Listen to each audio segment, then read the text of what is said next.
Yung binili natin na ang presyo nito 7,000, nakuha ko lang ng 5,500. Yan. Ito yung kinuha namin kanina ni Kuya. Ayan. Yan siya.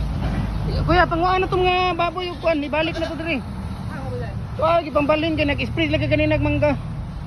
Ayan.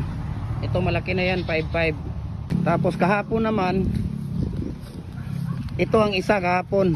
Ayan. Ito yung isa kahapon na binili namin. Nakuha lang namin ng 4,500. Ayan.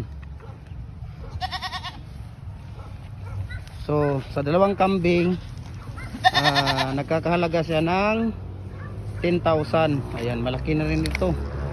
Ayan. Nga naman, naglambot. Ayan, yung mga paa niya. Ayan.